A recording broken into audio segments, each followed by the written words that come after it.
We operate a diverse operation between running yearling, either steers or heifers in the summertime. We also have 2 hunting enterprises, upland birds and archery whitetail hunting.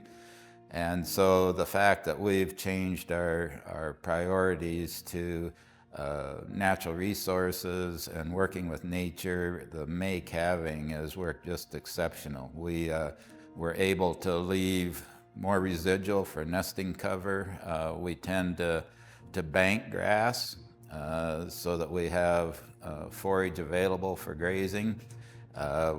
So for those reasons, it's become really wildlife friendly, and so it fits in very well with a May calving operation and with the hunting part of it.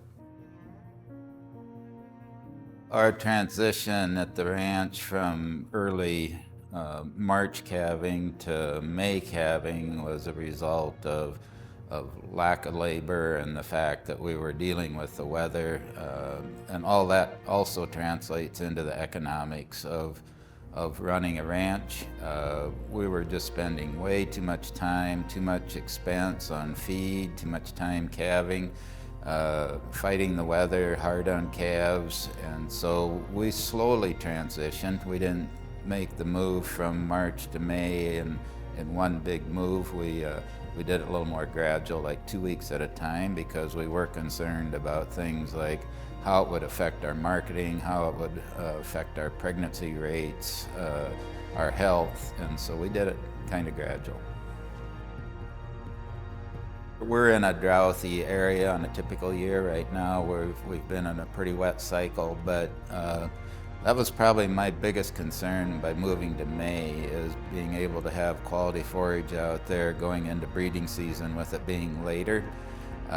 We've addressed that by changing some of our forage programs. We've planted some marginal ground back to warm season native grasses so that we do have better quality forage, say in July, August, and going into early September. Again, that also fit in really nice with our wildlife plans and our hunting enterprises. It does take additional management to make sure that you got forage quality that can still produce going into drought situations. Full season cover crops, I think, are an excellent way. We do some of that as well. And again, quality cover for wildlife, and also either late summer or winter grazing to help keep our resources going.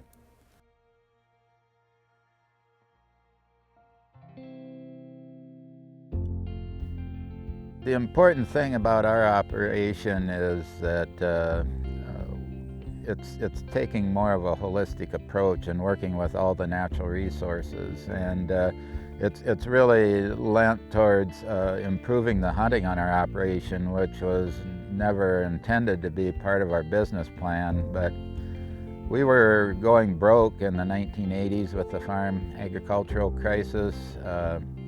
Before that, it dealt with a lot of dry years, and so we were really economically challenged, and I kept thinking something just didn't make sense as far as how we were going to survive in the future and being sustainable.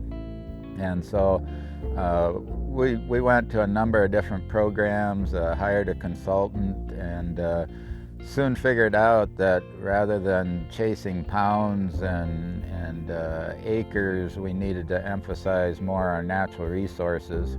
Never realizing, even though we were avid hunters, enjoyed hunting, seeing wildlife, didn't really get the connection. It was all about agricultural production. So as we changed our priorities from pounds to taking care of the natural resources, all of a sudden the wildlife began to flourish, and we soon started seeing again what looking at the landscape in a holistic way, what that does for everything, whether it's water quality, soil health, wildlife, and most important, and I think the thing that people really are missing in agriculture in a lot of cases, is profitability. Our hunting enterprises were never a part of our original business plan. It's something that just started working in because of our change in land management and increase in wildlife numbers because of it, both pheasant and deer. It takes some management.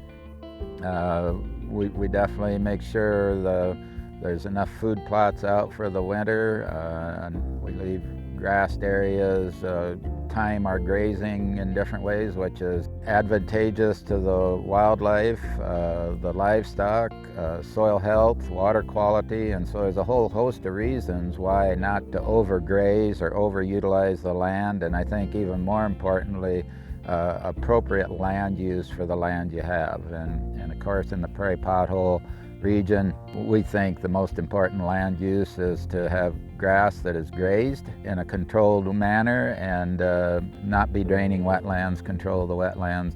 They're very important in our total operation.